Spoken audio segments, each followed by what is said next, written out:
Speaking of being strong and fit, so I think it's important to be strong and fit, and I'm just going to go into it.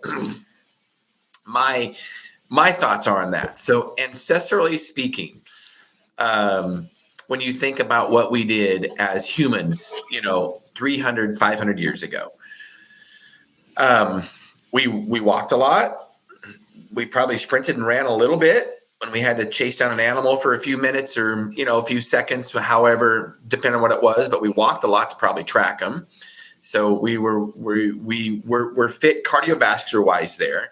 Now, I know there's some powerlifters and bodybuilders that say that cardio is not important, and the haters can start hating me. And I get it. When bodybuilders do cardio, they know it's important because they're doing it to lean up and get cut.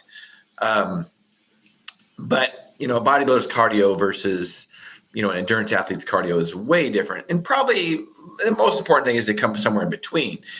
But we talk about being metabolically healthy a lot on this podcast, and we talk about being fit and being, and having good body composition. So lower body fat. And I still think those things are important. And if you stay strong and fit, that will just come into line. But it doesn't matter that we have a six-pack abs. It doesn't matter what we look like necessarily. It matters how strong we are. If we're going to do our day-to-day lives, strength is important. Strength is important from just getting up off the couch and standing up. That requires strength. And then if we're going to start lifting heavy things and have to really, like ancestrally speaking, if we had to, chase down a deer and,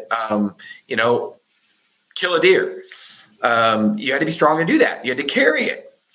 So anyway, maybe I'm stealing your thunder, but I think you can add a lot to this conversation. So what are your thoughts?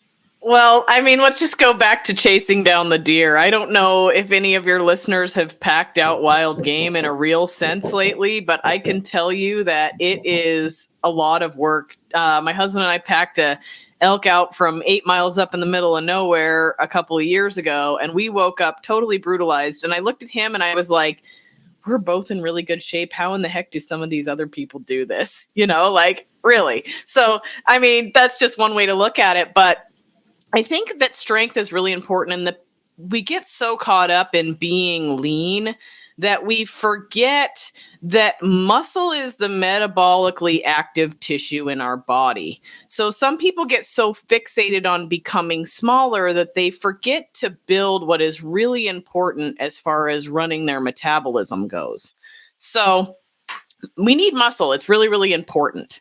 And if we don't have that, we are missing out on so many other benefits. It helps it helps improve our blood sugar. It helps our bone density. So lifting heavy things makes our bone density better, which for women, even postmenopausally, they're known for getting osteoporosis. You don't get that if you're lifting weights because you have tissue stimulation. Your bone density actually improves. So there was actually a show I was watching long ago before I even got into fitness, and they had found these bones of like a 16-year-old female in this cave somewhere, and they knew that she was some kind of worker because her bone density was so good. So anyway, very, very important to be lifting weights. And we get so focused on becoming lean that we don't actually improve our muscle tissue, which is part of how we burn more calories just doing nothing. So very, very important to be strong.